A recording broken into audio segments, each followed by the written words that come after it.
अस्सलाम वालेकुम। Lecture 18 start कर दिया जी हमने, शायद आपको नहीं पता चला अभी तक। अच्छा जी, कल हमने मैन्युफैक्चरर डीलर को देखा था कि वो लेसर भी हो सकता है। दो चेंजेस सिर्फ आई थी। वर्किंग वन में कॉस्ट और फेयर वैल्यू ऐड हो गई थी और जर्नल एंट्री पहली बदल गई थी। कोई मसला? आपको मैंने एवोकाडो वाला सवाल कहा था होमवर्क में करें, इसमें कोई मसला तो नहीं आया? नहीं आया? ओह माय गॉड, किया ही नहीं? कितने बच्चों ने अटेम्प्ट किया? हो गया था? कोई मसला नहीं आया? कमाल। क्वेश्चन नंबर कौन सा था? 18। अच्छा, नहीं मेरे वाला, उसका ज़रा सोल्यूशन देख लें, फिर आज वो काम शुरू करते हैं अगला, क्योंकि मैन्युफैक्चरर डीलर अब फिर ईद के बाद रिज्यूम करेंगे इंशाल्लाह, और ये बुनियादी सवाल होगा और फिर जो पर्चे में आता है वो वाला सवाल करेंगे हम, ठीक है? तो बुनियादी सवाल को हमने एप्पल बी को किया और फिर साथ हैड वो एवोकाडो वाला करके आपने इसको बेसिक को ज़रा पक्का कर लिया कि मैन्युफैक्चरर डीलर आएगा तो क्या है जनाब। सबसे पहले तो वर्किंग वन के अंदर दो चीज़ें ऐड हुई थी और फिर पहली एंट्री चेंज हुई थी, और पहली एंट्री मैंने अभी सिंपल वर्जन में रखी है, ठीक है, ताकि आपको एंट्री याद हो जाए। फिर उस एंट्री के अंदर जो बारीक चीज़ें हैं, नुक्ते हैं, वो इंशाल्लाह ईद के बाद हम सवालों में डालेंगे, पास पेपर के सवाल करेंगे फिर उसमें, ठीक है जी। तो ये आपके सामने यहाँ पे वर्किंग वन में मेरे ख्याल में सिर्फ नेट इन्वेस्टमेंट निकली हुई है। हमारी तरतीब ये हम लिखते हैं, कॉस्ट 500 थी, कॉस्ट 500 थी, फेयर वैल्यू यानी कैश सेल प्राइस कितनी थी? कितनी थी बता दो? 640 थी, निकाली भी थी आपने खुद ही, ठीक है। उसके बाद अच्छा ये निकली कैसे थी?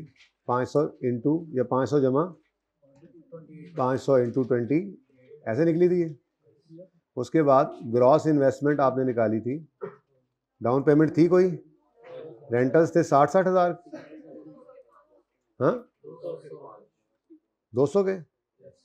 ये फिर कौन सा सवाल मैंने शुरू कर दिया इसको? अच्छा वो नीचे है, उसकी वर्किंग भी नीचे ही होगी, चलो शायद ये हुआ पढ़ो, ये आप वाला सवाल था।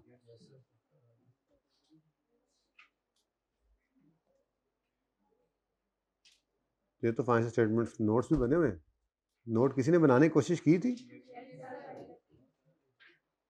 मेरा दिल है ज़रा क्विकली बना लेना जी। ग्रॉस इन्वेस्टमेंट हमने निकाली थी 200 इंटू कितनी किस्तें थी? 5, बस यही था।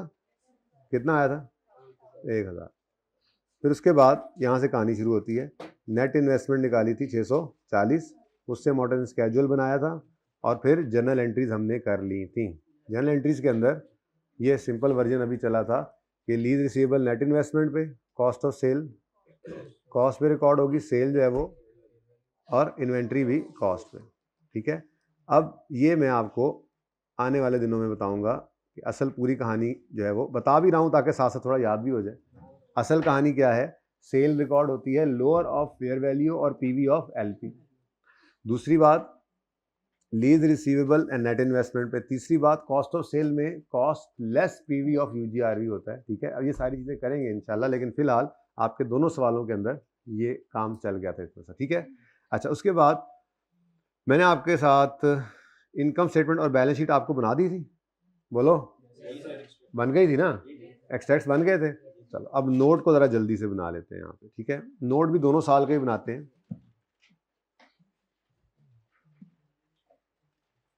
तो एप्पल बी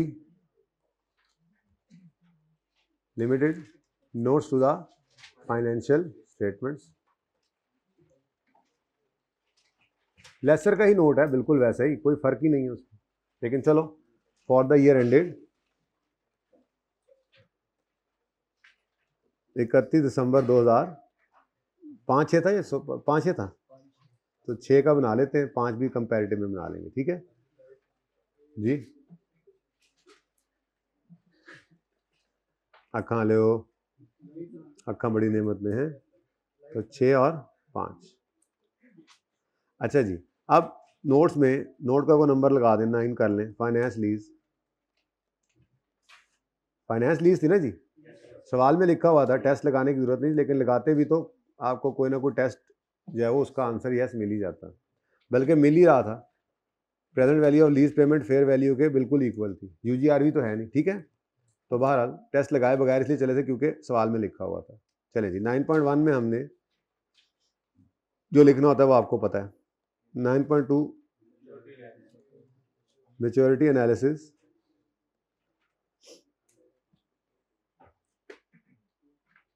तो चलो यही पड़ा है 5 और 6। अच्छा जी, अब हमारा पहले 5 का नोट बनाते हैं।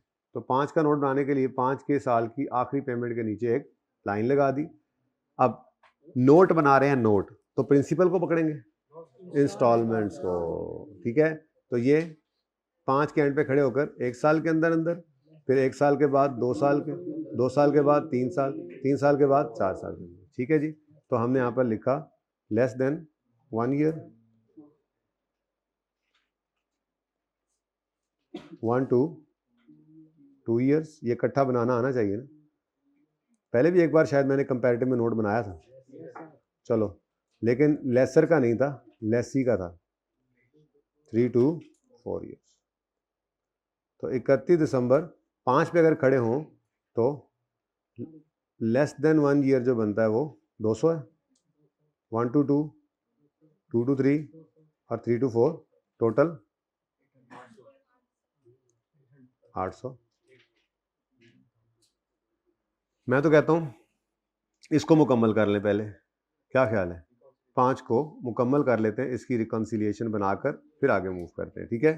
तो 9.3 में मैं रिकन्सिलिएशन बना लेता हूँ। रिकन्सिलिएशन में आपके टोटल लीज रिसीवेबल आता है सबसे पहले, जो कि सवाल में है नहीं। जिस दिन आएगा उसी दिन तो एंट्री में भी रोला पड़ेगा जाके, ठीक है। प्लस यूजी आरवी, ये बन जाएगा ग्रॉस इन्वेस्टमेंट। इसमें से हम लेस करेंगे अनअर्न्ड फाइनेंस इनकम, तो हम पहुंच जाएंगे नेट इन्वेस्टमेंट पे, ठीक है। अब ये भी 2006 और 5 दोनों के निकल जी बच्चों। अब टोटल लीज रिसीवेबल हमें 9.2 से मिल जाया करता है, तो 800 रुपये टोटल लीज रिसीवेबल था, कोई यूजीआरवी नहीं है, तो ग्रॉस इन्वेस्टमेंट 800 आ गई। अब अनअर्न्ड फाइनेंस इनकम के लिए 2 तरीके हैं, पूरा स्केड्यूल बना हुआ है। आप अगर 5 के एंड पे खड़े हैं और एरियर का सवाल है, तो ये देखो ना, 31 दिसंबर 5 तक का इंटरेस्ट 108, ये क्या है? अर्न्ड। ये क्या है? अर्न्ड। लेकिन हमें क्या चाहिए? तो उसके बाद वाले सारे क्या हैं? अनअर्न्ड है, ठीक है। तो आपने क्या करना है, आसान तरीके की तरफ जाना है। टोटल निकाली नहीं हमने, ओहो, अनअर्न्ड फाइनेंस इनकम निकाल लें जी। अनअर्न्ड फाइनेंस इनकम कैसे निकलती है? Gross investment less net investment. तो ग्रॉस इन्वेस्टमेंट है 1000, नेट इन्वेस्टमेंट है 640, तो आंसर इज घर जा रहा है ना। अच्छा, अब 360 क्या है? Start of the lease unearned. अगर 31/5 पे आए तो एक अर्न हो गया, तो इस एक अर्न को माइनस कर दें, तो 360 माइनस अर्न कितना कर लिया? 109 कर दूं, 109 माइनस 109, ठीक है जी। तो आपका 350, सारी घर जा रहे हैं, 251 जी, 549, ठीक है जी। ये क्या आ गया हमारे पास? Net investment. एरिया का सवाल है तो मैच कर जाएगा, 549 ही है, वो राउंडिंग की वजह से, हमने पहले भी राउंड किया था ना, वो 548.7 मतलब 549। उसके बाद अगले साल में आते हैं 2006 में। अब लाइन जो है वो आगे आ गई, ठीक है। 31 दिसंबर 6 हमारे साल की डेट है, आखिरी पेमेंट के नीचे लाइन लगाते हैं, तो आखिरी पेमेंट भी इसी 31 दिसंबर 6 पर ही हो रही है, ठीक है। तो उसके बाद 1 साल के अंदर अंदर 200, 1 साल के बाद 2 साल के अंदर अंदर, यानी कि 6 के एंड पे खड़े हैं ना, तो 7 के अंदर 1 है, फिर 7 के बाद 8 के अंदर ये 1 to 2, फिर 2 to 3, तो 200, 200 और 0। लेसी का नोट यानी इस तरह से हमने बनाया था, लेकिन ये अगला काम नहीं किया था, कोई मसला नहीं, अब ये कर रहे हैं। अब टोटल लीज रिसीवेबल कितने हैं जी? यूजीआरबी अभी भी कोई नहीं है, ठीक है जी, और ग्रॉस इन्वेस्टमेंट आ गई 600। अब अनअर्न्ड फाइनेंस इनकम अगेन अब हमने निकालनी है 31 दिसंबर 6 पे खड़े होकर। तो टोटल अनअर्न्ड 360 था, उसमें से अब 2 अर्न हो चुके, ठीक है, तो ये दोनों माइनस कर दें, या ये 2 माइनस कर दें, पिछले 3 ऐड कर दें। लेकिन मैं कहता हूँ एक ही तरतीब पे रहें, जैसे पहले साल की वर्किंग की इस साल की भी वैसे ही कर लें, ठीक है। तो 360 माइनस 109 माइनस 93, ये 251 को भी आगे लेकर चल सकते हैं, पेपर के अंदर लिख सकते हैं आप जी। 360 माइनस 109 माइनस 93 जी 158 जी 440 एग्जैक्ट 42, ठीक है जी। ये नोट कल नहीं बनाया था, मैंने कहा था घर पे बना लेना। 442, ये 441.9 देखें तो यही है, ठीक है, राउंड कर दिया था। इनकम स्टेटमेंट बैलेंस शीट में कोई मसला? इनकम स्टेटमेंट के अंदर काबिल जिक्र बात क्या थी, यानी पीएनएल में काबिल जिक्र बात क्या थी? अगर मैन्युफैक्चरर डीलर लेसर हो तो सेलिंग प्रॉफिट भी आता है, यानी जिसे ग्रॉस प्रॉफिट कहते हैं। और वो मैंने कहा था आपने जर्नल एंट्री में सेल और कॉस्ट ऑफ सेल निकाल कर उसको देखना है, क्योंकि अभी तो ये सब सेम चल रहा है, अभी तो सब सेम चल रहा है, लेकिन जब यहाँ पे कॉस्ट माइनस पीवी ऑफ यूजीआरबी होगा तो नीचे तो वर्किंग वन में तो कॉस्ट वो पड़ी होगी जिसमें से माइनस नहीं हुई होती पीवी ऑफ यूजीआरबी, ठीक है। और फिर सेल फेयर वैल्यू वाली सब वर्किंग वन में पड़ी हुई है, पीवी ऑफ एलपी तो वहाँ पे नहीं पड़ी होती, तो लोअर पे रिकॉर्ड करना है। तो असल उसूल क्या है, वर्किंग वन में तो डाटा चेंज भी हो सकता है एंट्री में आकर, आपने हमेशा इस जर्नल एंट्री से उठानी है कॉस्ट और सेल, हमेशा पक्का याद रखना, ठीक है। जर्नल एंट्री में से आपने उठाना है इसको, ओके। ये अभी याद रखना, बाद में फिर जब अप्लाई होना है वहां पे भूले नहीं होना। आज तो अप्लाई नहीं हो रहा था, आज तो दोनों तरफ से आपको यार वर्किंग वन से ही लेते नहीं। उसूल की बात क्या है, जो आपने सेलिंग प्रॉफिट निकालना, जो उसने सेल करके लीज पे देके नहीं, सेल करके जो उसने जीपी कमाया, ठीक है, वो हमेशा वर्किंग ये जर्नल पहली जर्नल एंट्री में सेल और कॉस्ट ऑफ सेल के डिफरेंस से आपने निकालनी, याद रहेगा। तो एक काबिल जिक्र बात ये थी कि हमारे प्रॉफिट एंड लॉस के अंदर जीपी आ रहा था। अच्छा, अब जीपी जो था वो सिर्फ 5 में था, 6 में नहीं था, क्योंकि गाड़ी एक बार बिक गई। हाँ, जो इंटरेस्ट इनकम थी, क्योंकि वो वक्त गुजरने के साथ साथ है, तो वो दोनों साल में आ रही थी, ठीक है। उसके बाद कोई काबिल जिक्र बात तो नहीं थी, नॉर्मल सा था सवाल, ठीक है। हाँ, अगर सेलिंग अगर आपकी आईडीसी आ रही हो तो सेलिंग एक्सपेंस है, तो वो जिप पहले साल के अंदर वो भी आना है, दूसरे में वो भी नहीं आएगा। लेकिन आईडीसी सेलिंग एक्सपेंस किसके बारे में रूल है? अभी तक हमने 3 लोगों के आईडीसी के बारे में पढ़ लिया है, ठीक है। सबसे पहले हमने लेसी की आईडीसी के बारे में पढ़ा, ये इकट्ठा करेंगे एक बार इंशाल्लाह, जाकर एक बार पूरा टेबल बनाएंगे, इसको एक जगह पे तावीज़ बना के रख लेंगे। लेकिन सीखना एक दिन नहीं होता, सीखना ऐसा आहिस्ता आहिस्ता ही होता है, ठीक है ना, ताकि वो पक्के होते जाए, फिर एक एक करके आता जाए, ठीक है। तो लेसी की हमने आईडीसी की जब बात की थी तो हमने कहा था कि ये क्या करता है जी, हाँ, राइट ऑफ यूज का पार्ट बनाते हैं, राइट ऑफ यूज डेबिट करते थे, ठीक है, एक बात, ठीक है, हाँ वो तो हो गया। और दूसरी बात, इसको हमने डेप्रिशिएट करना था, ठीक है, over lease term, lease term ही करते थे, यूजफुल लाइफ तो डिफरेंट हो भी सकती थी, पर मसला मजे की बात ये थी कि आईडीसी और राइट ऑफ यूज दोनों की एक ही लीज टर्म, एक ही लाइफ होती थी ना, डेप्रिशिएट इकट्ठा हो जाता था, ठीक है। लोअर ऑफ भी हो जाए तो भाई जो लीज टर्म आपने बेसिकली तो एसेट जितना अरसा इस्तेमाल करना है, इस आईडीसी ने तो आपको उतना अरसा ही फायदा देना है ना। तो बेसिकली यूं ही लिख देता हूं, हम ये करते थे right of use debit, lease liability credit, और फिर राइट ऑफ यूज डेबिट और कैश क्रेडिट आईडीसी वाला। और जब डेप्रिशिएट करते थे तो डेप्रिशिएट के लिए आपने इन दोनों को टोटल करना होता था और डिवाइड सेम लाइफ से करना है, बस इतनी सी बात, ऐसे ही किया था। फिर हमने लेसर को देखा, और लेसर में भी हमने अभी फाइनेंस लीज को नहीं देखा, ऑपरेटिंग लीज को देखा। तो ऑपरेटिंग लीज में हमने क्या कहा था जी, आईडीसी को पीपीई का पार्ट बना लो, यानी पीपीई डेबिट करो, कैश क्रेडिट करो आईडीसी से, ठीक है। लेकिन जब डेप्शन करनी है तो पीपीई को यूजफुल लाइफ पर और आईडीसी को लीज टर्म पर। याद आ रहा है? उसके बाद फिर हमने कल मैन्युफैक्चरर डीलर लेसर देखा था। ये सिंपल लेसर है, सिंपल लेसर। ये सब कुछ इंशाल्लाह इकट्ठा रखेंगे, तफसील से पढ़ेंगे। वैसे ही ज़रा मैंने कहा रिवाइज कर लें। मैन्युफैक्चरर या डीलर लेसर हो तो वो चाहे ऑपरेटिंग है चाहे फाइनेंस है, उसके बारे में, इसकी भी ऑपरेटिंग लीज होती है। मैन्युफैक्चरर डीलर भी ऑपरेटिंग लीज करता है, वो देखेंगे इंशाल्लाह, ठीक है ना। लेकिन ऑपरेटिंग हो चाहे फाइनेंस हो, चूंकि मैन्युफैक्चरर डीलर है तो स्टैंडर्ड के ख्याल में ये इनका काम नहीं है। इन्होंने अगर कोई आईडीसी पे की है तो उसको ये सेलिंग एक्सपेंस बनाएं, बस चुप करके, ये ज़िंदगी आसान है। तो ये हमने पूरा कर दिया, ठीक है। लेसी की एक ही लीज पड़ी है, वो पूरा हो गया। दूसरी आज शुरू करनी एक टाइप है, ठीक है। यहाँ पर सिर्फ एक रह गया है, फाइनेंस लीज, ठीक है। फिर इस सारे को इकट्ठा करके एक सफ़े के ऊपर टेबुलर फॉर्म के अंदर मैं आपको जो है वो रिवाइज भी करवाऊंगा, एक जगह इकट्ठा भी करवाऊंगा, और जो जो सवाल उस आईडीसी पे हमने किया होगा डिफरेंट, वो एक जगह इकट्ठा भी कर दूंगा।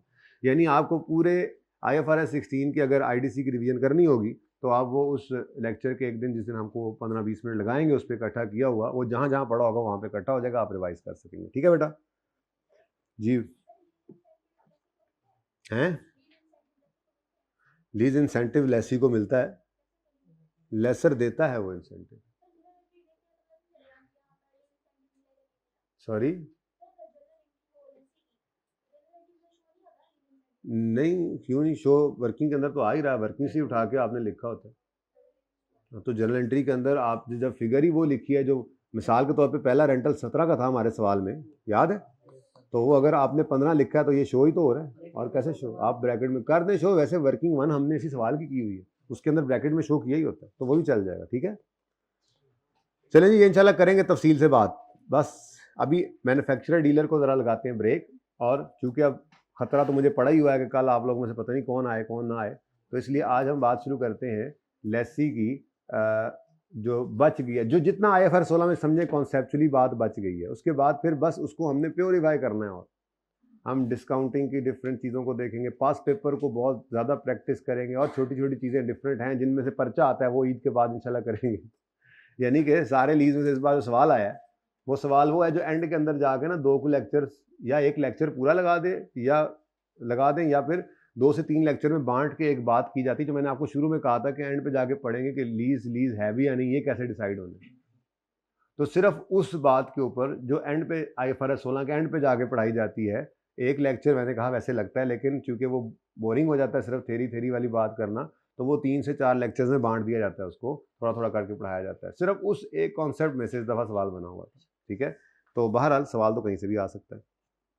चलें जी, शुरू करते हैं आज अपना काम। वैसे ज़रा पेज 68 पे आए, ज़रा चाती मार लें समरीज़ की क्या सूरत हाल है, समरीज़ में कहाँ पे पहुँचे हम। ये समरीज़ ज़बरदस्त चीज़ है ना, समरीज़, इनसे आपको पूरा टॉपिक रिवाइज हो जाता है 1 मिनट में, ठीक है। 2-3 बार समरी पढ़ेंगे, उसके बाद आप समरी खुद ही आप ऐसे कभी कभी जो है ना, हम भी क्लास में, अब जैसे ईद के बाद में आऊँगा तो आते साथ में कहूँगा चलो जी समरी हम बनाते हैं, 10 मिनट नहीं लगेंगे, सारी लीज की समरीज बना देंगे। क्योंकि समरी में हमने क्या बताना है, यही जो यहाँ पर तरतीब से बनी है चीज़। वर्किंग में क्या आएगा, फिर profit and loss balance sheet में क्या आएगा, फिर नोट में क्या आएगा, जर्नल एंट्री कैसे होती है, बस ये समरी है। और है क्या इसके अंदर, ठीक है। तो हम पढ़ रहे थे समरीज में लेसी की right of use lease liability वाली पढ़ ली हमने, ये मैंने आज आपको पढ़ानी है अभी थोड़ी देर में इंशाल्लाह। सिंपल लेसर की फाइनेंस लीज, सिंपल लेसर की ऑपरेटिंग लीज हमने कर लिया था। अब मैन्युफैक्चरर डीलर लेसर की फाइनेंस लीज है, ये हमने कल किया। क्विकली ज़रा इसको देख लें कि वर्किंग में क्या आता है, उसके बाद नोट में क्या आता है, P&L बैलेंस शीट में क्या आता है, और जनरल एंट्रीज क्या होंगी, ठीक है। तो वर्किंग के अंदर भाई जो 2 नई चीज़ें आई थी वो क्या थी, कॉस्ट और फेयर वैल्यू, यही कल बताया था। बाकी ग्रॉस इन्वेस्टमेंट और नेट इन्वेस्टमेंट। मॉडर्न स्केड्यूल कहाँ स्टार्ट होगा, उसी तरह से नेट ओनरशिप विल ट्रांसफर, तो down payment plus rental plus purchase option, और अगर ओनरशिप विल नॉट ट्रांसफर तो down payment plus rental plus GRE plus UGRE। Formulas भी वही चल रहे हैं जो लेसर के थे, कोई चेंज नहीं। Note same as finance lease of simple lessor, इसमें भी कोई चेंज नहीं आया। P&L के अंदर इंटरेस्ट एक्सपेंस आता है, इंटरेस्ट इनकम आती है जैसे पहले आती थी, लेकिन नई चीज क्या आई, selling profit in first year only, और सेलिंग एक्सपेंस आईडीसी ये भी इन फर्स्ट ईयर ओनली होगा, लिख लें इन फर्स्ट ईयर। ठीक है, तो ये नई चीज आई, नई चीजों को आइडेंटिफाई कर रहे होते हैं हम, बस ये नई चीजें, ये वर्किंग में ये नई चीज आई और पीएनएल में ये दो नई चीजें आ गई। ठीक है, बैलेंस शीट बिल्कुल वैसी चल रही है, लीज रिसीवेबल आएगा, इंटरेस्ट रिसीवेबल होगा अगर एडवांस का सवाल होगा, या ईयर एंड डिफरेंट होगा। ठीक है, मुश्किल नहीं है, चीज़ें आसान है। जर्नल एंट्रीज की थी हमने, पहली जर्नल एंट्री अभी आपको नहीं करवाई हुई, ये लिख के काटी हुई है, ये भी आपको नहीं करवाई जाएगी इंशाल्लाह। ठीक है, जब आपको आमने सामने रख के दिए जाएंगे दोनों लेसर, सिंपल और मैन्युफैक्चर। एक सवाल हमारा है गालिबन, ठीक है, उसके अंदर एक ही सवाल के अंदर दो तरह की लीजेज ना आमने सामने चलेंगी, तो वहाँ पे एंट्रीज भी कर लेंगे। ये एंट्री होनी है, ये बात नहीं कि एंट्री होनी नहीं है, लेकिन फिलहाल इसको आपने नहीं पढ़ना। ठीक है, इन्वेंट्री डेबिट कैश क्रेडिट, जैसे पीपीई डेबिट कैश क्रेडिट करके जो सिंपल लेसर है पीपीई डेबिट कैश क्रेडिट कर देता है, और फाइनेंस लीज में फाइनेंस लीज में एसेट को क्रेडिट करके लीज रिसीवेबल डेबिट करता है, और ऑपरेटिंग लीज के अंदर एसेट को अपने पास ही रख के सिर्फ रेंट कमाता है। तो वो तो पीपीई डेबिट करके कैश क्रेडिट करा था ना, तो ये तो मैन्युफैक्चरर डीलर, इसका तो काम ही ये चीज बेचना था, तो ये इन्वेंट्री करेगा डेबिट, लेकिन अभी नहीं, अभी फिलहाल इसको काटा हुआ है। ठीक है, इसको जो है वो हम पढ़ेंगे मौका आने पर। फिलहाल तो हमने ये जनरल एंट्री पढ़ी थी। पहली एंट्री हो जाती है लीज रिसीवेबल डेबिट। ठीक है जी, कॉस्ट ऑफ सेल, अब ये पूरी वाली बात लिखी, अच्छा है इस तरह कर लेते हैं, लीज रिसीवेबल डेबिट करेंगे और कॉस्ट ऑफ सेल को कॉस्ट से डेबिट करेंगे, और सेल को फेयर वैल्यू से क्रेडिट करेंगे। ठीक है जी, बाकी मैं लिख नहीं रहा अभी, और इन्वेंट्री को कॉस्ट से क्रेडिट। ये जो ग्रीन है ये मैंने अभी आपको सिर्फ पढ़ाया। ठीक है, बाकी पे आपने गौर भी अभी नहीं करना। Okay, got it.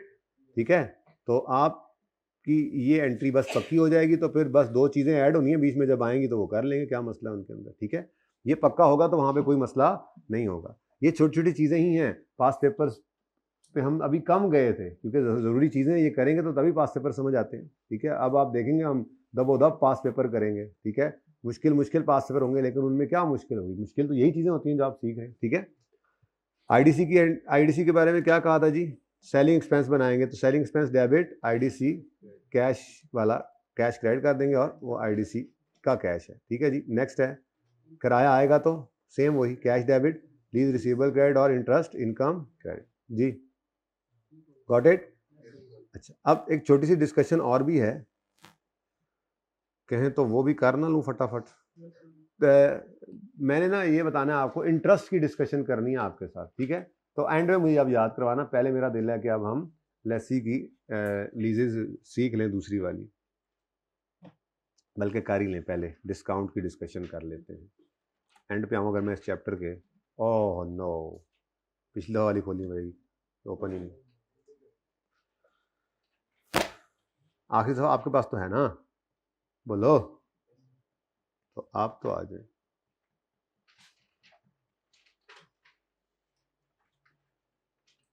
आखिर सवाल कुछ तस्वीरें कुछ बनी हुई होंगी फ्लो चार्ट से,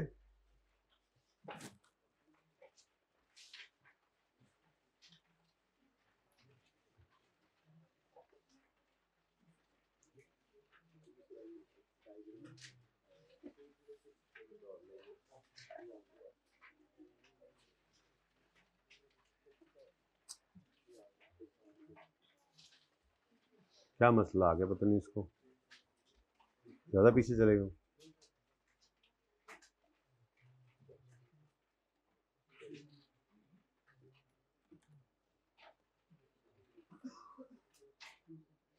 चलो मिलेगा, इसी दफा में मिलेगा। ये जी डिस्काउंट रेट, अभी तक जितना पढ़ाऊँ, अच्छा स्टेप बाय स्टेप चीज़ें ऊपर होती हैं, उससे डिस्टर्ब तो नहीं होते ना कि एक चीज़ बीच में छोड़ दी है जी, वो आपके हंसने के लिए दुरुस्त होता है ज़रा। ठीक है ना, एक चीज़ छोटी सी छोड़ दी, चलो जी आप वो पक्का हो जाएगा, फिर वापस आप कर दी तो वो है ही। ठीक है, डिस्काउंट रेट की डिस्कशन है जी, डिस्काउंट रेट की सबसे एंड पे पेजेस हैं जहाँ पे फ्लो चार्ट्स बने हुए हैं, इनमें जब पहला फ्लो चार्ट है वो इसी का है। सबसे पहले लेसर जो कि सिंपल वाला है, वो कौन सा रेट यूज करता है, इम्प्लिसिट रेट, जबकि जो लेसर कल हम पढ़ रहे थे डीलर और मैन्युफैक्चरर लेसर, तो बेटा उसके लिए रूल क्या है, वो यूज करेगा हायर ऑफ इम्प्लिसिट रेट और मार्केट इंटरेस्ट रेट। ठीक है, अब हमारे कल वाले सवाल में ये अप्लाई नहीं हुआ था, सिर्फ एक ही रेट गिवन था, तो हमने बस वही उठाकर लगा दिया। जब कभी सवाल के अंदर मार्केट रेट और इम्प्लिसिट रेट दोनों हों, पर्चे में यही परेशानियां होती हैं, मार्केट रेट या इम्प्लिसिट रेट, मार्केट रेट और इम्प्लिसिट रेट दोनों गिवन हो, तो अगर तो सिंपल लेसर का सवाल है तो इम्प्लिसिट रेट यूज करना है सवाल में, और अगर मैन्युफैक्चरर डीलर का है तो इन दोनों में से हायर। ठीक है, अच्छा, अब बारी आती है जी लेसी की। तो लेसी कौन सा रेट यूज करेगा, लेसी लेसर वाला इम्प्लिसिट रेट यूज करेगा। ठीक है जी, और बस फिलहाल अगली बात अभी ना पढ़े, आगे कभी कभी ऐसा होता है ना, क्योंकि वो लेसर ने रेट निकाला होता है तो वो लेसर लेसी को बताता नहीं है, तो अगर लेसी के पास वो रेट अवेलेबल ना हो तो क्या करना है वो इंशाल्लाह आपको, चलो देख लो सिर्फ इस हद तक, अगर नहीं पता बाकी होता क्या फिर बाद में समझा दूंगा। लेसी को अगर लेसर वाला इम्प्लिसिट रेट पता है तो उसी को यूज करेगा, लेकिन अगर उसको ये रेट नहीं पता तो फिर लेसी अपना इंक्रीमेंटल बोरोइंग रेट यूज करता है। ठीक है, अब ये इंक्रीमेंटल बोरिंग रेट क्या होता है ये किसी वक्त फिर समझा दूंगा। ठीक है, लेकिन अब ये बात आपने याद कर लेनी है। ठीक है, इंटरेस्ट रेट की यही मैक्सिमम डिस्कशन है पूरे लीज के लिए, क्योंकि आपने देखा था ये तीन ही तरह के लोग आए आपके सामने। सबसे पहले आपने लेसी से सवाल शुरू किया, फिर आप लेसर पे आए, फिर आप, अच्छा अब लेसर की फाइनेंस और ऑपरेटिंग में से फाइनेंस में कौन सा रेट यूज होगा और ऑपरेटिंग में कौन सा? ऑपरेटिंग में रेट होता ही नहीं है यूज, ऑपरेटिंग में रेट होता ही नहीं यूज। ठीक है, तो इसका मतलब बस लेसर फाइनेंस लीज में यूज करेगा। ठीक है, अब तीन तरह की कैटेगरीज बन गई, पहला है लेसी, दूसरा है सादा लेसर, तीसरा है मैन्युफैक्चरर डीलर लेसर। लेसर से बात शुरू करते हैं। लेसर चूंकि असल में रेट निकालता यही है, लेसर इंप्लिसिट रेट यूज करेगा, मैन्युफैक्चरर डीलर लेसर होगा तो वो हायर ऑफ इंप्लिसिट रेट या मार्केट रेट यूज करेगा।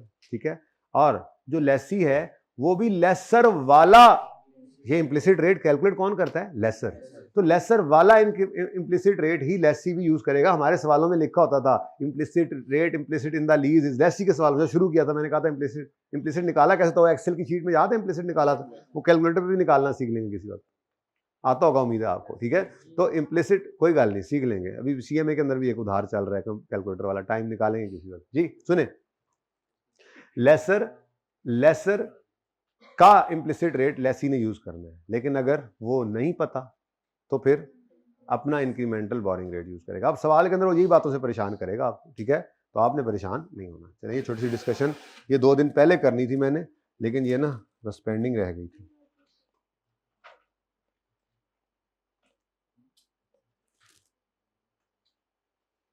बड़ा पढ़ रहे हैं यार आप लोग, बड़ा पढ़ दिया आप लोगों ने।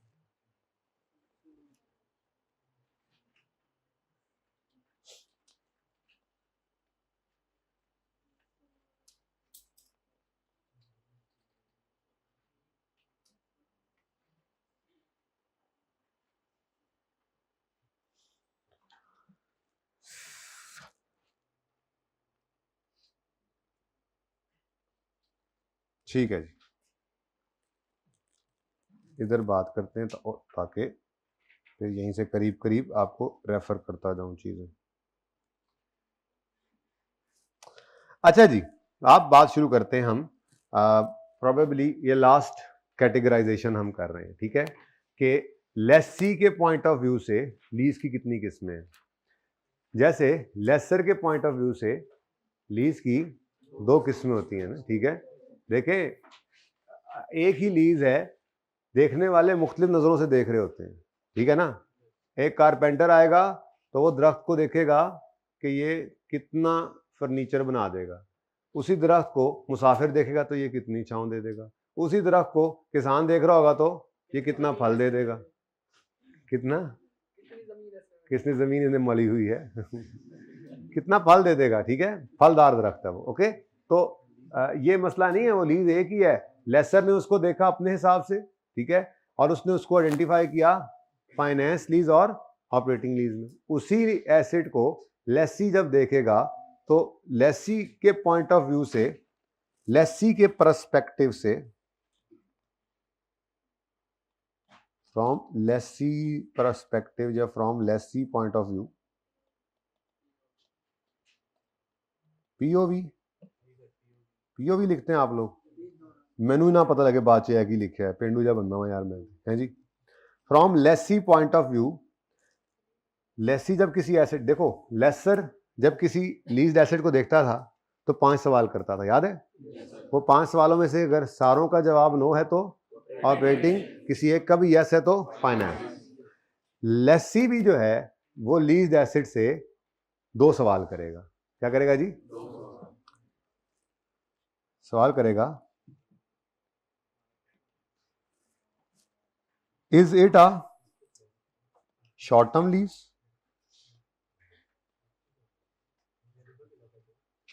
Is it a short term lease,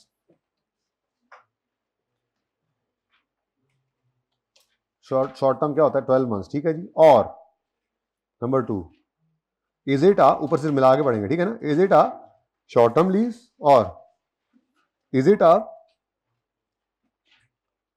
low value asset. अब इसका जवाब या तो यस हो सकता है या नो, यही 2 पॉसिबिलिटीज है ना जी, कि या तो लीज शॉर्ट टर्म होगी या शॉर्ट टर्म नहीं होगी। दूसरा सवाल, लो वैल्यू एसेट है या नहीं, या तो एसेट लो वैल्यू होगा या लो वैल्यू नहीं होगा, ठीक है। अब अगर तो इन दोनों सवालों का जवाब नो है तो जो आप कर रहे थे वो सही कर रहे थे, रिकॉर्ड करें right of use and record right of use and lease liability. Short term lease का मतलब क्या होगा? 12 महीने तक कोई एसेट है, आपने उसको लीज पे लिया है तो 12 महीने तक के लिए लिया है, ठीक है ना। वैसे भी ये फाइनेंसिंग, सिग्निफिकेंट फाइनेंसिंग, डिस्काउंटिंग वगैरह ये साल से ऊपर जाएं तो ज़्यादा रेलेवेंट होते हैं ना, ठीक है। तो एक सिचुएशन स्टैंडर्ड ने कहा, लेसी ने कहा एसेट को, एसेट तुम शॉर्ट टर्म लीज के लिए तो नहीं हो, ये एसेट आइए शॉर्ट टर्म लीज के लिए तो नहीं है। इसका आंसर आया नो। स्टैंडर्ड ने कहा तो फिर ठीक है, करो रिकॉर्ड राइट ऑफ यूज और लीज लायबिलिटी। फिर लीज लायबिलिटी किस पे रिकॉर्ड करते हो? पीवी ऑफ एलपी पे, यानी डिस्काउंटिंग करो और प्रेजेंट वैल्यू निकालो और फिर उस पर रिकॉर्ड करो, सही है। राइट ऑफ यूज को इसके अंदर ये भी डाल दो, लीज लायबिलिटी और भी चीजें, आप आईडीसी इंस्टॉलेशन वगैरह डाल दो, ठीक है। और अगर शॉर्ट टर्म नहीं है, शॉर्ट टर्म नहीं है, लो वैल्यू एसेट है। अब लो वैल्यू के लिए स्टैंडर्ड ने गालिबन पहले ना इसकी जगह IAS 17 होता था लीजेस का स्टैंडर्ड, फिर वो खत्म हुआ, IFRS 16 आया, ठीक है। तो इसमें एक दो चीज़ों में ऐसे आईकैप कह रहा हूँ, आईफैक ने, स्टैंडर्ड बनाने वालों ने इसमें कुछ चीज़ें क्वांटिफाई की थी, लेकिन फिर उसके बाद उन्होंने, जैसे मिसाल के तौर पे लो वैल्यू एसेट के बारे में गालिबन को $500 या कुछ इस तरह की कोई एक फिगर जो है वो मखसूस की गई कि जी इस वैल्यू से नीचे का जो एसेट होगा वो लो वैल्यू कहलाएगा और जिससे ऊपर होगा वो लो वैल्यू नहीं कहलाएगा। लेकिन फिर जाहिर है सारी दुनिया के लिए स्टैंडर्ड्स बन रहे थे, तो फिर उन्होंने इस चीज़ को ख़त्म कर दिया। बस उन्होंने कहा, लो वैल्यू की डेफिनेशन ये दे दी कि लो वैल्यू एसेट एक ऐसा एसेट है जो बिजनेस या ऑर्गेनाइजेशन जिसकी बात कर रहे हैं, ये ऑर्गेनाइजेशन अपने रिसोर्सेज को यूज़ करके भी ले सकती थी, लेकिन फिर भी लीज करवा लिया। मिसाल के तौर पे स्टैंडर्ड ने खुद जो मिसालें दी, उसके अंदर क्या मिसालें दी? मोबाइल, लैपटॉप, फर्नीचर, ऐसे छोटी मोटी चीज़ें जी, ठीक है ना। वो मोबाइल, लैपटॉप, टैबलेट्स, फर्नीचर, ये स्टैंडर्ड ने एग्जाम्पल्स दी हैं, ठीक है। तो लो वैल्यू एसेट या शॉर्ट टर्म लीज, इन दोनों से आपके जहन में क्या बात आती है पहली ही सुनते ही? यार शुक्र है आप लोग वैसे आ गए हैं, अभी हाइब्रिड में कुछ थोड़ी कमी है, लेकिन काफ़ी अटेंडेंस अच्छी है आज, शुक्र है। मैं ये आज करवाएं तसल्ली हो जाएगी मुझे, वरना मुझे जो है ना बस नींदर नहीं पैनी सी जी। बोले बोले ये इसको देखते ही, इसको क्या छोटी चीज़ें भाई ने बोला, ये मैंने कहा इनको देखते ही सबसे पहले जहन में क्या आता है? भाई ने कहा छोटी चीज़ें। कोई इत्तेफाक करते हो इनसे? करना चाहिए था, सही बात कर रहे हैं। मतलब इमटेरियल, मटीरियलिटी बेसिकली पहला दिमाग के अंदर जो दिमाग के अंदर जो लफ्ज आता है ना, आप अकाउंटिंग की जबान में अगर बोले तो वो क्या है? मटीरियलिटी, ठीक है। छोटी चीजें, मतलब भाई कह रहे हैं मटीरियल नहीं है, कहना ये चाह रहे थे कि ये मटीरियल नहीं है। आप भी समझे, शॉर्ट टर्म लीज है या लो वैल्यू एसेट की लीज है तो ये इमटेरियल है, ठीक है। अगर नहीं है, अगर लो वैल्यू नहीं है, शॉर्ट टर्म नहीं है, तो जो अकाउंटिंग सिखाई है वो करो। अच्छी खासी मुसीबत में पड़ना पड़ता है जी, ठीक है। लीज पेमेंट्स निकालो, फिर प्रेजेंट वैल्यू लीज पेमेंट्स निकालो, फिर स्केड्यूल बनाओ, फिर एंट्रीज करो, है जी, बैलेंस शीट बनाओ। नोट कितना मुश्किल से बनता है, आसान है वैसे तो, लेकिन चलो फिर भी। लेकिन अगर important thing coming your way, अगर इन दोनों में से किसी के जवाब, यानी कि अगर कोई एसेट आपका शॉर्ट टर्म लीज के ऊपर है या शॉर्ट टर्म के लिए तो नहीं है तो लॉन्ग टर्म के ऊपर। आपने लैपटॉप 3 साल के लिए लीज करवा लिया।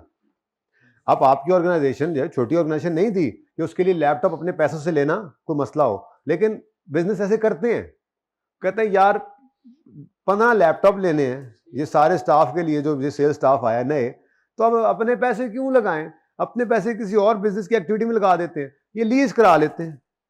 ऐसे होता है असल में, ठीक है ना। ये नहीं कि उनके पास जो है वो वैल्यू, छोटी वैल्यू की चीज होती है, फर्नीचर है हल्का फुल्का। अब ये नहीं है कि वो लैपटॉप कहेंगे लैपटॉप ही को सुपर कंप्यूटर है, लैपटॉप नहीं है, सुपर कंप्यूटर है जी, वो 5 करोड़ का आता है मिसाल के तौर पे, तो आप कहोगे जी नहीं कंप्यूटर तो लो वैल्यू। ऐसा नहीं है। लो वैल्यू अभी आगे मैं डिस्कशन करता हूं। लो वैल्यू एसेट जो है ना, उसके बारे में आपने वो एसेट टू एसेट डिसाइड करना है, क्लास पे नहीं लगा देना। कंप्यूटर की क्लास सारी की सारी लो वैल्यू ही होती है, कैसे, किसने कहा लो वैल्यू होती है, ठीक है ना। बात समझ आ रही है। तो अगर आपका एसेट शॉर्ट टर्म लीज के लिए है या एसेट लॉन्ग टर्म लीज के लिए है लेकिन लो वैल्यू एसेट है, दोनों में से कोई बात अगर और लिखा हुआ है, कोई बात भी अगर यस हो जाती है, तो यहां पर आपको स्टैंडर्ड कहता है आपके पास चॉइस है, चॉइस देता है, ठीक है। चॉइस है, क्या चॉइस है कि आप चाहो तो, या उस चॉइस का ना अंग्रेजी वाला नाम भी लिखूंगा, ठीक है ना। चॉइस का मैं अंग्रेजी वाला नाम लिखूंगा जो स्टैंडर्ड ने लिखा हुआ। फिलहाल मैं आपको सादा अल्फाज में समझा रहा हूं। चॉइस क्या है, रिकॉर्ड करो, रिकॉर्ड कर लो, बल्कि यूं लिखता हूं मैं, do not record right of use and lease liability. Choice है आपके पास, मतलब राइट ऑफ यूज और लीज लायबिलिटी को रिकॉर्ड ना करो। इसको स्टैंडर्ड ने नाम दिया, इसको स्टैंडर्ड ने नाम दिया रिकॉग्निशन एग्जेम्पशन। क्या नाम दिया जी? रिकॉर्डिंग की एग्जेम्पशन। किसको रिकॉर्ड करने की एग्जेम्पशन? अभी मैं पढ़ाता हूं, वैसे यहां लिखा हुआ है, करीब ही है ये स्टैंडर्ड का, ये पैरा लिखा हुआ है, ये पैरा 5 में क्या, lessee may elect not to apply requirements to record and measure right of use and lease। इसकी बात हो रही है, ठीक है। मैं पढ़ाता हूँ, वहां से आकर पढ़ाता हूँ, ठीक है। इसीलिए इसके साथ यहाँ पे लिख रहा हूँ, ठीक है ना। मैं ढूंढ के यहाँ पे लिख रहा हूँ, बाद में यहाँ से पढ़ा दूंगा। क्या चॉइस दी इसने, ना करो, जो करना है वो चॉइस अभी बताता हूँ, ठीक है ना। बेसिकली क्या है, रिकॉग्निशन की एग्जेम्पशन मिल गई। किस चीज की रिकॉग्निशन की? रिकॉग्निशन कहते हैं रिकॉर्डिंग को। रिकॉर्डिंग की एग्जेम्पशन मिल गई, किस चीज को रिकॉर्ड करने की? राइट ऑफ यूज और, देखो ना, लेसी की लीज में क्या करते थे? राइट ऑफ यूज और लीज लायबिलिटी, यही एक पढ़ा है ना। लेसर में तो ऑपरेटिंग भी था, फाइनेंस भी था, लेसी में तो यही पढ़ा था। राइट ऑफ यूज रिकॉर्ड करो, लीज लायबिलिटी, ठीक है। अगर ये दो केसेस आ जाएं तो स्टैंडर्ड आपको चॉइस देता है, रिकॉर्डिंग की एग्जेम्पशन दे रहा है। क्या? Do not record right of use and lease liability. तो इसको स्टैंडर्ड ने जो नाम दिया वो क्या है जी? Recognition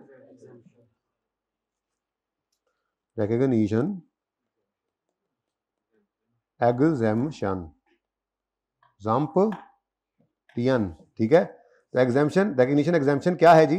do not record right of use and lease liability. अच्छा जी, तो फिर क्या करें? फिर क्या करें? रिकॉर्ड रेंट एक्सपेंस, रिकॉर्ड ना जी ना, वहां इंटरेस्ट एक्सपेंस था,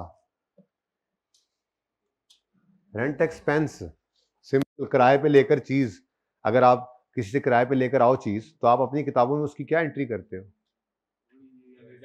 नहीं कर रहे, नहीं, जो चीज लेके आओ उसकी क्या एंट्री करते हो? वही एग्जाम्पशन दे रहा ना यार।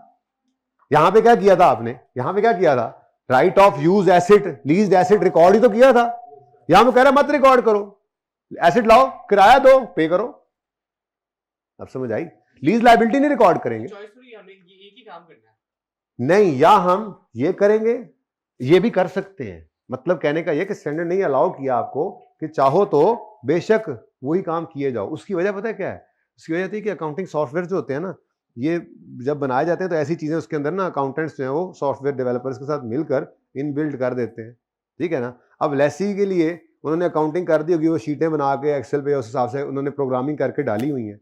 अब वो सिर्फ अकाउंटेंट का काम क्या होता है, वो जाकर उसमें अमाउंट प्लेस करता है, तो वो सारी कैलकुलेशन आगे वैसे ही हो जाती है। तो फिर वो अकाउंटेंट्स कहते हैं यार छड्डो, लो वैल्यू भी है, शॉर्ट टर्म भी है, तो कोई मुसीबत नहीं, डालो इसी के अंदर, हमारा तो सिस्टम ऐसे ही बना हुआ है। तो स्टैंडर्ड कहता है अगर आप चाहो तो करो। अगर आप 3 लाख का एसेट लैपटॉप लेके आए हो और उधर आपके करोड़ों के एसेट्स पड़े हुए हैं, ठीक है, जो बड़े बड़े एसेट्स हैं, और 3 लाख का भी एसेट जो आप इसी तरह से रखना चाहते हो तो रखें, कोई मसला नहीं। वो कहते हैं हम कंफर्टेबल हैं, हमने तो यहाँ पे लिखना है और सारा कुछ वैसे ही चल जाना है, हमारी सारी शीटें आगे बनी हुई हैं, हर चीज एंड तक अपडेट हो जाएंगी, हमें क्या मसला है, हम नहीं नवी मुसीबत में नहीं पड़ रहे, हम इसको कौन संभालेगा। तो इसलिए स्टैंडर्ड ने ये ऑप्शन दिया है। क्या ऑप्शन दिया है, अगर आपकी देखें, असल बात तो यही है, लेसी की एक ही तरह की लीज है। पहली बात, लेसी की यू समझ ले एक ही तरह की लीज है, और वो क्या है, वो क्या है, राइट ऑफ यूज और लीज लायबिलिटी का रिकॉर्ड करना।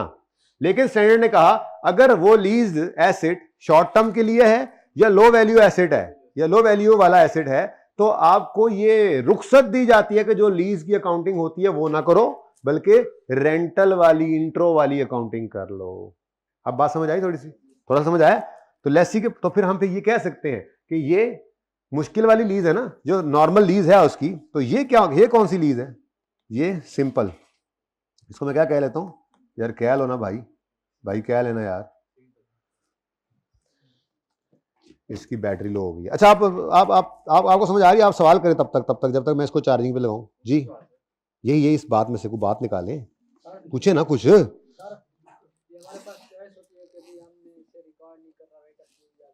हाँ हाँ, जाहिर है दो कर सकते हो।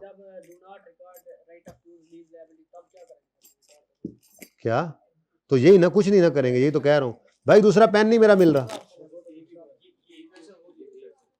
भाई, दूसरा पेन नहीं मिल रहा, मुझे मिल गया। चुप करो, पहले शर्मिंदा तो लेने दो भाई, जो जहां है वहां रुक जाए। आमिर भाई उठे, सोते से उठे, बेचारे तंग हो गए, सॉरी यार, सो जा।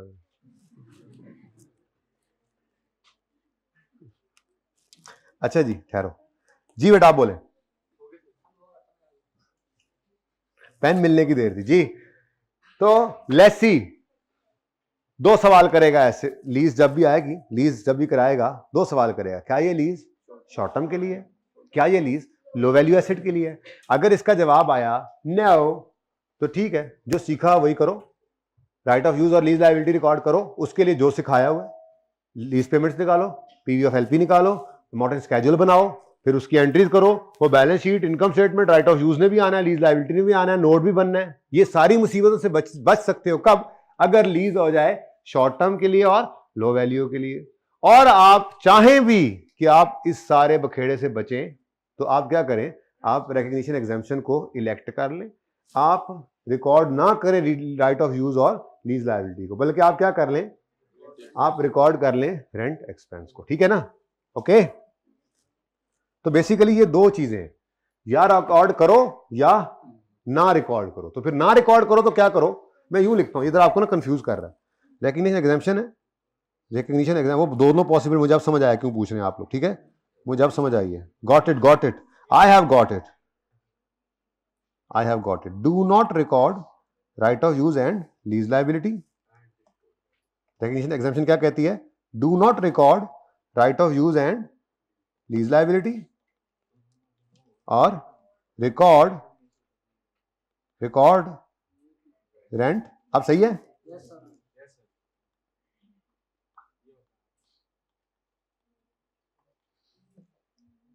अब ज्यादा क्लियर हो गया मेरे ख्याल से। तो सॉरी अगर आप लोगों को मैंने थोड़ी देर के लिए सताया, आपके दिमागों को मैंने थोड़ा सा हिलाया जुलाया, हालांकि इनको आदत भी नहीं है, तो मैं माजरत चाहता हूँ। कोई बात नहीं, एरो को सही कर लेंगे जी बच्चों, गुजारा हो जाएगा तस्वीर का। चले जी, अब एक मिनट आखिरी बार सुन लो, लेसर चाहे सिंपल हो चाहे डीलर मैन्युफैक्चरर हो, वो लीज से 5 सवाल करेगा, 5 का जवाब नो तो ऑपरेटिंग, किसी एक का भी यस तो फाइनेंस। अगली कहानी आपको पता है, ठीक है, फाइनेंस लीज में सिंपल लेसर क्या करता है और ऑपरेटिंग लीज में सिंपल लेसर क्या करता है। डीलर मैन्युफैक्चरर फाइनेंस लीज में क्या करता है अब आपको वो भी पता है। डीलर मैन्युफैक्चरर ऑपरेटिंग लीज में क्या करता है वो अभी आपको नहीं पता। वो कल तो नहीं इंशाल्लाह, कल वो मैंने डिस्काउंटिंग थोड़ा सा रखा हुआ है क्योंकि पास पेपर्स के सवाल उनकी वजह से उसकी बगैर हो नहीं सकते। बता रहा हूं कि ना भी आना कल मैं लेक्चर अवेलेबल कर दूंगा, कल संडे का, ठीक है। ना भी आना तो कल ही लेक्चर लेना या परसों में, क्योंकि मैं बता रहा हूं मंडे की क्लास में अगर कोई पास पेपर का सवाल आया, अगर आ गया, ये संडे की क्लास है उसके बाद वाला संडे है, तो उसमें डिस्काउंटिंग उस तरह की यूज हो गई जो ये करनी है जरूरी है। ये रूटीन में मैंने कोई भी लेक्चर, मैंने सिर्फ एक काम किया था इस सेशन में, IAS 41 की तरतीब बदली है बस, इसी ईद को सामने रखते हुए।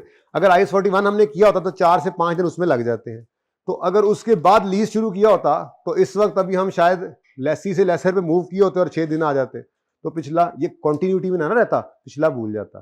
तो यहां तक मैं पढ़ाना चाह रहा था। उसके बाद फिर बस अब इसमें गुड़ डालना है हमने, तो डिस्काउंटिंग वगैरह सीखनी, सारा कुछ, तो जो चीजें रहती हैं जाहिर है वो तो करनी ही है, ठीक है ना।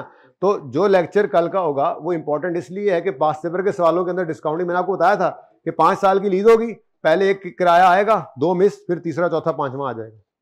इस तरह से करके जो है वो सवाल चल रहे होंगे, एक किराया मिस करके एक आ गया, फिर एक मिस करके 2 आ गए, तो इस तरह से डिस्काउंटिंग सवाल के अंदर हो रही है। उसके ट्रीटमेंट क्या होता है ये हमने सीखना है इंशाल्लाह कल की क्लास में, ठीक है। तो प्लीज अगर आप आए तो ये बहुत अच्छा है, नहीं आएंगे तो लेक्चर जरूर ले लीजिएगा।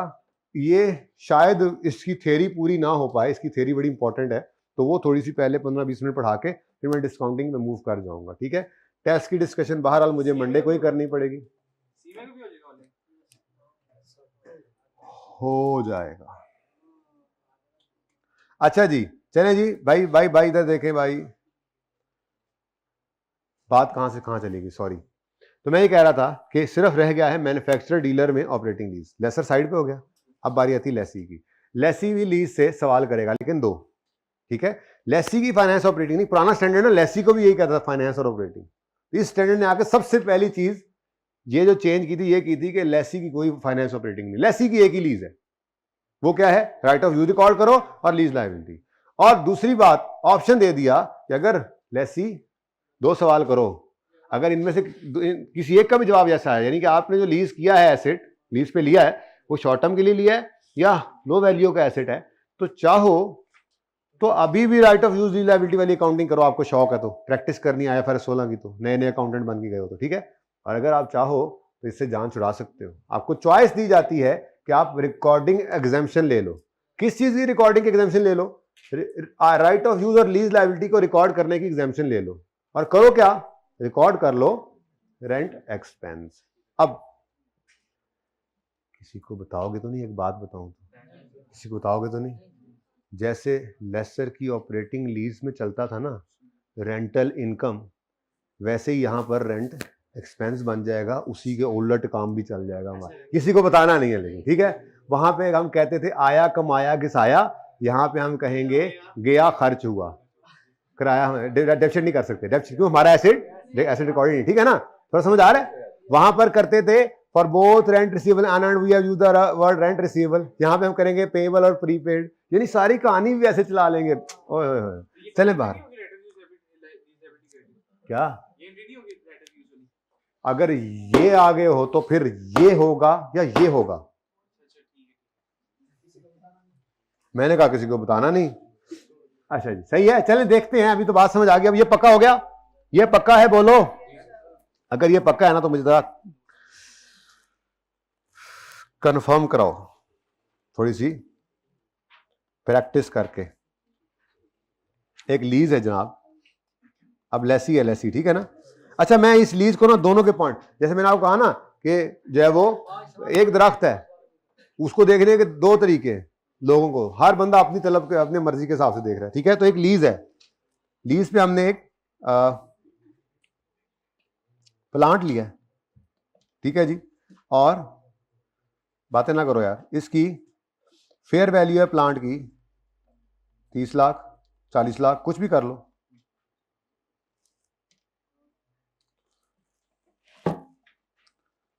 जी। उसके बाद लीज टर्म है इसकी 3 साल, यूजफुल लाइफ है इसकी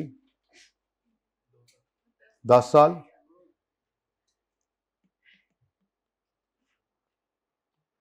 रेंटल्स हैं जनाब 5 लाख और 40 लाख है ना, 8 रेंटल एनुअल है, तो 3 साल तक अगर रेंट आता रहे तो फेयर वैल्यू का तो कोई ताल्लुक नहीं ना उसके साथ, क्योंकि उसने आगे दे देनी अब ये लीज लेसर ने, अगर बोलो ना 10 साल वाला एसेट है ना, ठीक है, तो बस हमने 3 साल के अंदर लेट से 15 लाख किराया जब पे करना है, रेंट पे लिया हुआ, ठीक है। अच्छा, अब ये जनाबे वाला ये सवाल है, यानी ये हमारी लीज है और इस लीज को पहले सबसे देखेगा लेसी,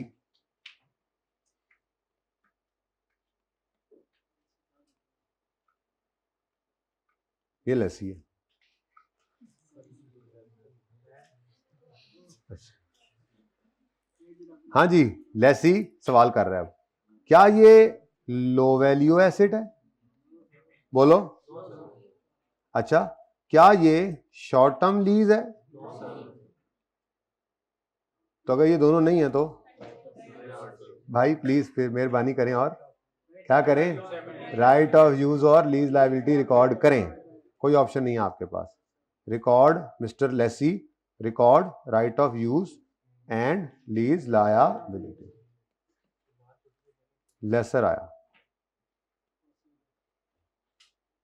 ये गंजा है तो हाँ। अच्छा जी, अब ठीक है, फिर थोड़े से बाल हैं। अच्छा जी, अब भाई लेसर क्या कहेगा, लो वैल्यू है या शॉर्ट टर्म है? बोलो। ये सवाल लेसर ने नहीं करने और वो सवाल लेसी ने नहीं करने, याद रखना।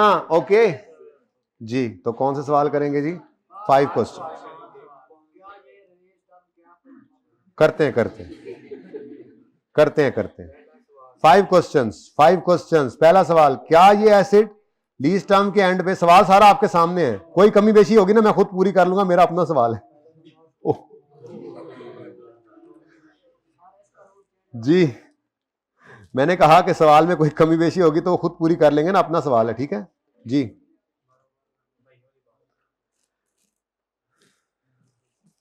जी क्या लीज टर्म के एंड पे एसिड लेसी को मिल जाएगा मुफ्त में पैसे देकर? 2 गए। क्या यूजफुल लाइफ लीज टर्म का मेजर पोर्शन कवर कर रही?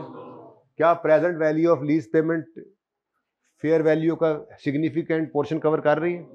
सिग्निफिकेंट तकरीबन मतलब सब्सटेंशियली इक्वल है। अब मेरे पास प्रेजेंट वैल्यू तो नहीं है, लेकिन 15 लाख इंटू 3 करो, एनुअल है, एनुअल रेंटल है, 15 लाख इंटू 3, 5 लाख इंटू 3 करें 15 आता है, 15/40 करें, तो अगर लीज पेमेंट इतना नीचे फिर रहा है तो प्रेजेंट वैल्यू तो और नीचे गया, ये भी गया। क्या एसिड स्पेशलाइज नेचर का है? एटम बम बनाने वाला प्लांट है।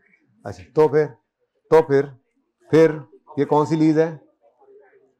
ये ऑपरेटिंग लीज। समझ में आती है बात? ये कहानी इस तरह से चलनी है बेटा, ठीक है ना। अब हर सवाल इस तरह से होता है, ठीक है। चलो अगला सवाल करते हैं। एक और लीज कराई जी हमने, क्या एक और लीज आती है जी, इसमें हम एक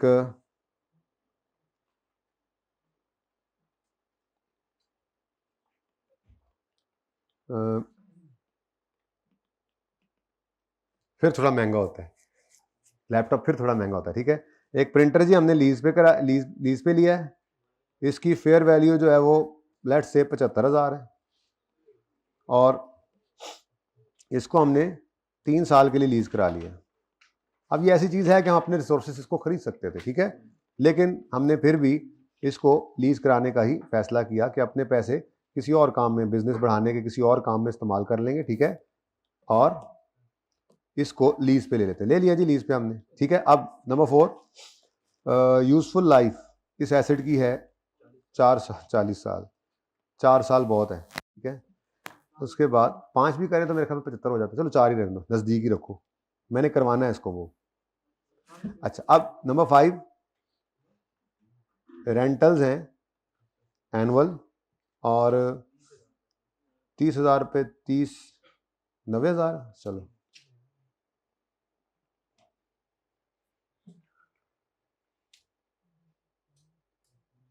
अच्छा जी। अब अगेन ये दोनों अहबाब आएंगे, इन दोनों अहबाब को मैं कॉपी ना कर लूं, ये दोनों अहबाब आएंगे और अपने अपने सवालात जड़ेंगे, ठीक है। बात अगर समझ आ गई तो फिर बस आगे जाके इसकी प्रैक्टिस सब करते हैं, ठीक है ना। लेसी आया, उसके बाल लंबे थे, नीचे करना पड़ा उसको, देखो लेसर ऊपर भी रह सकता है जी। क्या ये लो वैल्यू एसेट है? बिल्कुल है। शॉर्ट टर्म है, लेकिन कोई एक भी यस हो जाए तो हम इस तरफ जा सकते हैं। लो वैल्यू तो है ना। अच्छा, अब सवाल चुप है, लो वैल्यू एसेट इन नामों से जैसे किताब के अंदर पढ़ाऊंगा उनसे आ जाए ना, तो सवाल के चुप होने के केस में आप कर लेना इसको, ठीक है। बहरहाल मैं तो कह रहा हूं चॉइस है अब, ठीक है। और चॉइस में आप चाहो तो आप इसको, मैंने क्या कहा था, इसको क्या कहा था, सिंपल अप्रोच। ये क्या है, इसको कहते हैं जी सिंपल अप्रोच। सिंपल अप्रोच कह सकते हैं ना। सिंपल अप्रोच क्यों? कोई एसेट वैसेट रिकॉर्ड नहीं किया, कोई लीज लायबिलिटी रिकॉर्ड नहीं की, किराया पे करी जा रहे हैं तो rent expense debit cash credit. चलो वही वाली तरतीब जैसे वहां पे थी यहाँ पे हो सकती है, यहाँ पर रेंट पेएबल या प्रीपेड आ सकता है, तो तरतीब वही बना लेंगे ताकि नई कोई चीज ना सीखनी पड़े। वो जो आया कमाया था ऐसे ही यहाँ पर गया गया और खर्च हुआ, घिसाया वाली एंट्री यहाँ पे नहीं कर सकती क्योंकि एसेट हमारा है नहीं, ठीक है ना। तो बात वैसी ही मिलती जुलती बन जाएगी, लेकिन ये बहरहाल सिंपल है। लीज राइट ऑफ प्रैक्टिस ज्यादा कर दी, वरना पहला दिन याद है आपको लीज पेमेंट क्या होती है, प्रेजेंट वैल्यू कैसे नहीं करेंगे, यहीं पे फंसे हुए हैं, मॉडर्न स्केड्यूल ही नहीं बन रहा, फिर एंट्रीज की तरफ जा रहे हैं। तो आहिस्ता आहिस्ता करके वो सीखते सीखते पहुंच गए यहाँ तक। लेकिन बहरहाल सिंपल तो वही रेंटल है, तो ये सिंपल अप्रोच है। और ये कौन सी है? ये तिलों वाली, ठीक है। अच्छा, तो चॉइस है आपके पास। आप चाहो तो सिंपल अप्रोच पे चले जाओ। सिंपल अप्रोच यानी कि सिंपल अप्रोच क्या है? हाँ, डू नॉट रिकॉर्ड वाली और रेंट एक्सपेंस वाली, ठीक है। सिंपल कर लो। और दूसरी चॉइस क्या है? तो बस वो छोड़ो, मैंने ये चॉइस एक्सेप्ट कर ली, ठीक है। अब ये लेसी है, ठीक है। तो लेसी ने इस लीज को इस तरह से देखा, तो देखा ये तो लो वैल्यू है, तो इसको याद है स्टैंडर्ड ने कहा था अगर लो वैल्यू एसेट की लीज हो तो आप रिकॉग्निशन एग्जाम्पशन ले लो, सिंपल कर लो काम। हमने कहा हाँ हम सिंपल करेंगे, ठीक है। हमने चॉइस सिंपल वाली एक्सेप्ट कर ली, ओके। लेसर आया, अब वो इस प्रिंटर को देखेगा और वो क्या करेगा?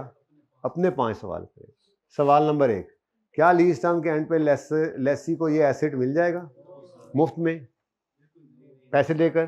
पहले दोनों सवाल उड़ गए। तीसरा, क्या लीज टर्म यूजफुल लाइफ का मेजर पोर्शन कवर कर रही है? Oh my God, now this is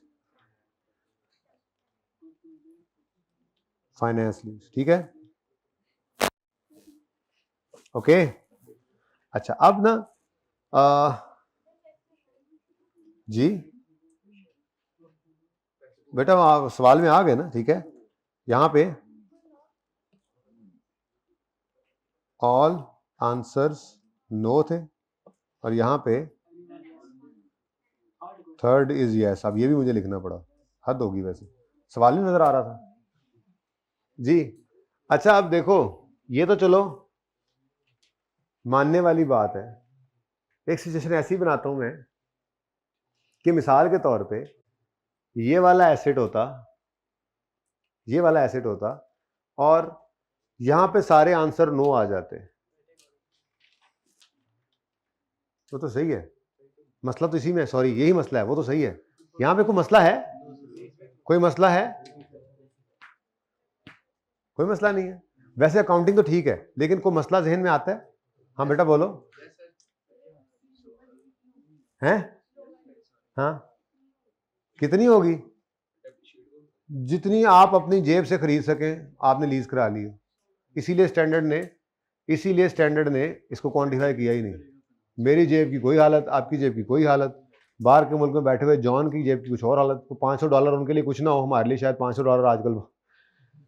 तो ये बेटा कुछ स्टैंडर्ड ने चीज़ें बताई मिसाल में, लेकिन उसने जनरल रूल क्या बताया कि लो वैल्यू एसेट एक ऐसा एसेट है जो आप अपने रिसोर्सेज से खरीद सकते थे। भाई इंपॉर्टेंट बात कर रहा हूँ, अपने रिसोर्सेज से खरीद सकते थे, लेकिन आपने लीज कराने का फैसला किया, खास मजबूरी नहीं थी, ये नहीं कि आपके पैसे नहीं थे उसके। फिर मिसाल के तौर पे स्टैंडर्ड ने कुछ एग्जांपल्स दी, आईकेप अगर देता भी है तो उन्हीं को ही दे रहा होगा, ठीक है। एग्जांपल्स में भी उसने आईकेप ने किताब में उन्हीं को रखा। वो क्या है जी? फर्नीचर, ये टैबलेट्स, मोबाइल फोन्स, ये लैपटॉप्स, इस तरह की जो छोटी मोटी चीजें हैं, उसने 4-5 एग्जांपल लिख दी। लेकिन बात यह है कि कंप्यूटर जो है वो सिर्फ कंप्यूटर कह देने से लो वैल्यू नहीं हो जाता। अगर वो कह रहा हो कि मैंने कहा जैसे सुपर कंप्यूटर, तो फिर लो वैल्यू नहीं है। वो कह दे जी फर्नीचर है, लेकिन बहुत ही कीमती फर्नीचर है, ठीक है, ये बहुत ही फर्नीचर बहुत ही कीमती है जी, ये 5 करोड़ का ये फर्नीचर ही है जी सिर्फ, तो है, अब लो वैल्यू नहीं होगा वो, ठीक है, सही है ना। बहरहाल वापस आए जी, यही मैं कह रहा था, किसी से ये सवाल एक्सपेक्ट कर रहा था, क्या है जी? पहली बात तो यह है, ये एसेट तो दोनों ने रिकॉर्ड नहीं किया। गौर फरमाएं, तो इसने रिकॉर्ड नहीं किया एग्जेम्पशन की वजह से, और इसने फाइनेंस लीज के आगे किताबों से निकाल दिया हवा में। अब कुछ नहीं हो सकता, ये ऐसे ही है। अगेन आपको मैंने बताया कि इस दरख्त को देखने के 2 तरीके थे, ठीक है। इसको कारपेंटर ने और तरीके से देखा, इसको किसान ने और तरीके से देखा, ठीक है, और अपने अपने हिसाब से उन्होंने सोचा। कारपेंटर ने कहा इससे 5 सोफे बन जाएंगे, किसान ने कहा इससे तो 150 दर्जन जो है वो फल का निकल आएगा, ठीक है, सही है बात समझ। माल्टे का भी हो सकता है, ठीक है, आपके यहाँ तो शायद आम होंगे ऐसे, ठीक है। आ रही हैं गर्मियाँ, फिर देख लेते हैं। अच्छा जी, मैं मजाक कर रहा हूँ, ठीक है, ऐसे ना, अल्लाह पाक माफ। जी जी, सुने जी जी जी, और नहीं ये इशराफ, ये तो बहुत अगर आ जाए दिल में। अच्छा सुने, सवाल नहीं है जायज़ किसी भी सूरत में, तो मजाक में भी नहीं है। आप लोग ऐसे ना कहा करें दूसरे को, और चल पास हो गया ट्रीट दे, वो चल फलां हो गया ट्रीट दे, ना कहा करें ऐसे। हो सकता है हमारे एक बहुत बड़े बुजुर्ग गुजरे, वो ये कहा करते थे कि डाकू जो होता है ना, डाकू, वो आपके माल पे डाका मारता है। तो ये जो आजकल हम लोग हैं, ये हम इज्जत पे डाका मार देते हैं। यानी मिसाल के तौर पे 10 बंदों में बैठ के आप उसको कहें कि चल फलां काम हुआ है आज, तो तू आज जो है वो खाना दे, ट्रीट दे, उसको जलील करना शुरू कर दें, मैं किसी को ना करें बात, ठीक है। तो वो क्या है, हो सकता है वो शर्म की वजह से खिला दे, हो सकता है। अगर तीबे नफ्स कहते हैं ना, अगर अपने दिल की चाहत से उसने नहीं खिलाया, तो बेटा इसको फिर पूछ लेना चाहिए मुफ्तियाने कराम से जाके आपको कि वो आपके लिए जायज़ भी है या नहीं खाना। तो ये वैसे ही बातों में बात आ गई, आप लोगों के साथ ये रूटीन के अंदर जिंदगी में। अब ये नहीं कि अगले को कही जाओ वो तू ऐ कर रहे हैं, तू ऐ कर रहे हैं सर, नहीं, अपने ऊपर इसको अप्लाई करें, कोशिश करें कि हम जो है वो ये काम ना कर रहे हैं, ठीक है ना, सही है, कोशिश करें। बाकी जो आपके नसीब में रिस्क है वो अल्लाह आपको पहुंचा के रहेंगे, ठीक है। हाँ अच्छा सुने, वापस आ जाए। ये एसेट IFRS 16 की चॉइस की वजह से लेसी ने रिकॉर्ड नहीं किया, और ये एसेट IFRS 16 की इंस्ट्रक्शन के मुताबिक लेसर ने भी नहीं रिकॉर्ड किया, निकाल दिया किताबों से। तो फिर क्या करें भाई, कुछ नहीं हो सकता, ये ऐसे ही है, हवा में है तो हवा में, ठीक है। दूसरी बात तुम्हें यहां पूछनी चाहिए थी, दोनों डेप्रिशिएट कर सकते हैं नहीं, तुमने यहां नहीं पूछा। यहां पर क्या हो रहा है, लेसी ने राइट ऑफ यूज रिकॉर्ड किया ना, उसको डेप्रिशिएट किया है। लेसर के पास ही एसेट पड़ा है, उसने भी डेप्रिशिएट किया है। तो अब एक एसेट दोनों डेप्रिशिएट कर रहे हैं। सर ने कहा हाँ कर रहे हैं बिल्कुल, इसने अपने 10 साल वाली लाइफ पर इसको डेप्रिशिएट करना है, और उसने तो जो राइट ऑफ यूज अपने पास रखा है, अपने राइट ऑफ यूज को, वैसे पहली बात तो ये कि उसने जो पैसे दिए थे यूज करने के, वो उसको डेप्रिशिएट, उसको फायदा मिलने अगले 3 साल के लिए, वो उसको डेप्रिशिएट कर रहा है, बिल्कुल कर रहा है। ये अपने राइट ऑफ यूज को, ये एसेट को डेप्रिशिएट नहीं कर रहा, ये राइट ऑफ यूज को डेप्रिशिएट कर रहा है। ये करता है तो करता रहे अपने एसेट को। तो एक ही लीज को दोनों ने मुख्तलिफ तरीकों से देखा। ये 2 सिचुएशंस हैं, तो ये दोनों सवाल बच्चों के जहन में आते हैं। पहले केस में आता है सर दोनों डेप्रिशिएट कर गए, हाँ कर गए, ऐसे ही है बस। दूसरे में सर एसेट कहां गया, हवा में है, नहीं है, बस नहीं है तो नहीं है। स्टैंडर्ड की यही सिचुएशंस हैं, आप हर बंदे ने लीज को अपने हिसाब से देखना है, और ये ऐसे ही ट्रीटमेंट है, ओके। तो अब ये कहानी आगे पूरी हो रही है। आज की क्लास कितनी इंपॉर्टेंट थी देख लें, ठीक है। कि अब देखें, एक ही लीज लेसी ने देखी, 2 सवाल किए, अगर उनका जवाब नो आ गया तो अपनी वो राइट ऑफ यूज लीजेबिलिटी वाली रिकॉर्डिंग करें, और अगर लीज को देखा, किसी एक का जवाब भी यस आ गया, तो चॉइस है, सिंपल काम कर सकता है। लेकिन लेसर के लिए ऑप्शन एक ही है, 5 सवाल करो, सबका जवाब नो ऑपरेटिंग, सबका जवाब। इसमें उसने ये चॉइस नहीं दी कि ये कर लो या ना करो, ने कहा अगर जवाब नो है ऑपरेटिंग लीज है ऐसे करो, जवाब किसी एक का भी यस है तो फाइनेंस लीज ऐसे करो। और यहां पर ऑप्शन मिल गया एलआईसी को कि यहां पर अगर लो वैल्यू शॉर्ट टर्म है तो चाहो तो वही काम किए जाओ, तुम्हारे पास एक ही चॉइस थी ना, नहीं तो चाहो तो एग्जीक्यूशन एग्जाम्पशन में जा सकते हो। ठीक है, अब इसकी वजह से जो मामलात हुए मैंने आपको बता दिए, ये ऐसे ही हैं। अगर ये वाला सिचुएशन बने तो दोनों टाइप शेट कर रहे हैं भाई, ये एसेट को कर रहे हैं, ये राइट ऑफ यूज को कर रहे हैं। ठीक है, यहां पर दोनों नहीं कर रहे, हाँ नहीं कर रहे भाई। इसने जो है फाइनेंस लीज कहते हुए जब सारी जिंदगी उधर चली गई थी, इसने कहा मेरे कैसे काम था, नहीं कटो इन किताबों से। उसने कहा मुझे स्टैंडर्ड ने ज्यादा दी थी, मैंने रिकॉग्निशन एग्जाम्पशन को यूज किया और मैंने रिकॉर्ड नहीं किया बस। ठीक है जी स्टूडेंट, बेटा वो फिर एंड वापस लेसर के पास आ जाएगा, फिर वो करेगा फाइनल में जाके उसकी फिर वो कोई एंट्री करेंगे, गेन लॉस उसको निकाल लेंगे आगे चीज बस। ठीक है, हाँ जी पार्ट 2 शुरू करें।